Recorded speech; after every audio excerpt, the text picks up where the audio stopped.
नमस्कार दोस्तों, DCC classes में आपका बहुत बहुत स्वागत है। और आज हम देखने वाले हैं दोस्तों एमपी पटवारी में जो हिंदी आई थी वो किस प्रकार से आई थी, यानी हिंदी हम कंप्लीट करने वाले व्यापम के सभी पेपर हम लगाएंगे। तो दोस्तों वीडियो अगर आपको अच्छा लगे तो प्लीज़ लाइक और शेयर जरूर कीजिएगा। हालांकि इसमें ऑप्शन आपके ऑलरेडी दे रखे हैं, जैसे कि ये क्वेश्चन है दोस्तों। सबसे पहले हम बात करेंगे, 20 क्वेश्चन रहेंगे यहाँ पे। क्वेश्चन है दोस्तों, स्वर सहित व्यंजन कौन सा है। तो स्वर सहित जो व्यंजन है दोस्तों वो कौन सा होगा, तो आपको समझ में आ रहा होगा दोस्तों, ये का है। का क्या है दोस्तों, स्वर सहित व्यंजन है, ये आपको याद रखना है ना। व्यंजन काई से मिलके बनते हैं, स्वर अगर इसमें शामिल है तो ही ये व्यंजन कहलाते हैं।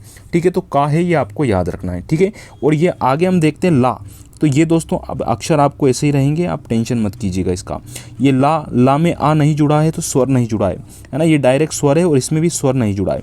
जब भी कुछ हलंत ऐसा लगे दोस्तों तो ये क्या होता है, एक व्यंजन होता है, ये आपको याद रखना है। ठीक है, तो इसमें दोस्तों स्वर की हमने बात करी, तो का क्या होता है, इसका स्वर्ग होता है। अगला क्वेश्चन आता है, जिन वर्णों का उच्चारण नाक तथा मुंह से होता है वो क्या कहलाते हैं। तो दोस्तों जिन वर्णों का उच्चारण दोस्तों नाक और मुख से होता है वो अनुनासिक कहलाते हैं। क्या कहलाते हैं दोस्तों, अनुनासिक कहलाते हैं। नाक और मुंह का इसमें प्रयोग होता है। ठीक है, नेक्स्ट क्वेश्चन आता है हमारा, रा से पूर्व यदि स्वर रहित व्यंजन है तो रा का प्रयोग हम कैसे करेंगे दोस्तों। तो रा का प्रयोग दोस्तों प्राचीन है। ठीक है, तो रा से पूर्व यदि स्वर रहित व्यंजन है तो रा का प्रयोग कैसे किया जाएगा, तो प्राचीन, इस शब्द में दोस्तों रा का प्रयोग किया गया है। ठीक है, इसमें जैसे कि आधा रा आ रहा है, इसमें आ रहा है, इसमें पूरा रा आ रहा है, तो इसका प्रयोग हम नहीं करेंगे दोस्तों, इसमें करेंगे प्रा। ठीक है, तो इसमें क्या है, स्वर इसमें जुड़ जाएगा दोस्तों। ठीक है, तो ये आपको याद रखना है। चलिए बढ़ते हैं आगे। वर्तनी की त्रुटियों, दोस्तों एक क्वेश्चन पक्का इससे आना है। तो दोस्तों वर्तनी की त्रुटियों से अर्थ में अंतर आ जाता है। क्या आ जाता है दोस्तों, अगर त्रुटि रहेगी तो अवर्तनी जो है उसका अर्थ निकालते हो तो क्या आती है, उसमें त्रुटि आती है। ठीक है, अक्षर ऐसे ही है दोस्तों, परेशान मत होइएगा। क्वेश्चन है दोस्तों, कैसा चांद डैश सुंदर चेहरा है, इस वाक्य में उचित निपात का चयन कीजिए। तो निपात क्या हो जाएगा दोस्तों, सा। तो कैसा है ना, इसमें सा हो जाएगा दोस्तों आपका, क्या है, इसमें निपात का चयन किया गया है, सा का। ठीक है, ये आपको याद रखना है, कुछ होते हैं जो आपको बता दिए जाएंगे। अगला है बाघ का पर्यायवाची। तो दोस्तों पर्यायवाची वर्ड हमें याद करना ही है। तो बाण का जो पर्यायवाची, बाण की हमने बात की है, तो बाण का हो जाएगा तीर दोस्तों। तीर बाण बोलते हैं ना, तो वो तीर आपका क्या हो जाएगा, बाण का पर्यायवाची शब्द है। ठीक है, अगला आता है, जिसकी चार भुजाएं हो के लिए एक शब्द क्या होगा, यानी अनेक शब्दों के लिए एक शब्द का यहाँ प्रयोग किया गया। जिसकी चार भुजाएं हो दोस्तों उसको कहेंगे चतुर्भुज। क्या कहते हैं हम, चतुर्भुज कहते हैं। अगला है हमारा क्वेश्चन, लौट कर आया हुआ के लिए कौन सा शब्द यूज करेंगे।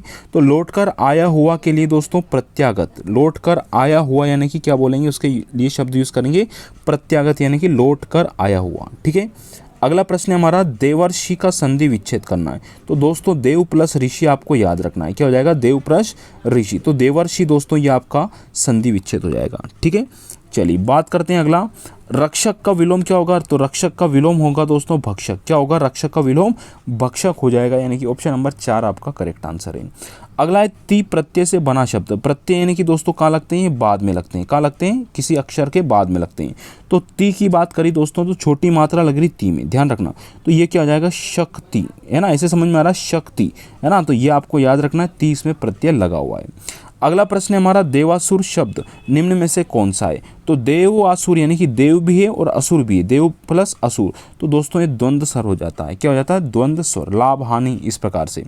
अगला है, सिर से पैर तक मुहावरे का अर्थ क्या होगा। तो सिर से पैर तक के मुहावरे का अर्थ होगा आदि से अंत तक।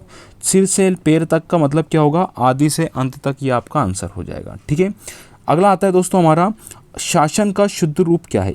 तो शासन का जो शुद्ध रूप हम लिखेंगे दोस्तों वो क्या होगा, शासन हो जाएगा। क्या हो जाएगा, शासन हो जाएगा। ठीक है, बी आपका करेक्ट आंसर है।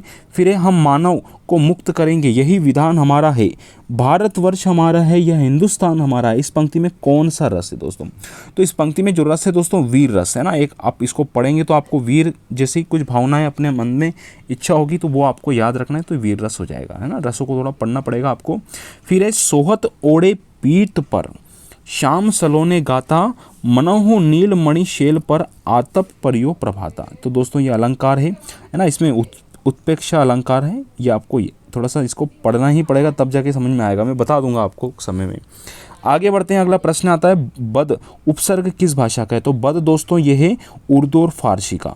बद शब्द कैसा है दोस्तों, उर्दू और फारसी का है, ये आपको याद रखना है। ठीक है, अगला आता है मेखलाकार पर्वत अपार, अपने शस्त्र दृढ़ सुमन फाड़ा, अवलोक रहा था बार बार नीचे जल में निज महाकार। तो इसमें होगा दोस्तों रूपक अलंकार। रूपक अलंकार ये आपको याद रखना है, ठीक है। अगला आता है दोस्तों हमारा स्थायी भाव के साथी होते हैं, तो संचारी भाव दोस्तों स्थायी भाव के साथी होते हैं, ये आपको याद रखना है, ठीक है।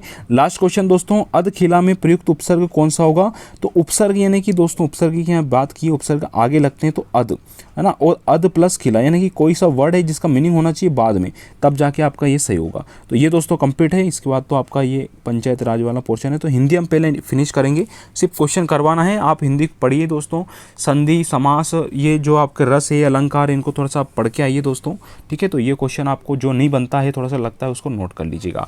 धन्यवाद साथियों, वीडियो अच्छा लगे तो प्लीज़ इसको शेयर जरूर कीजिएगा।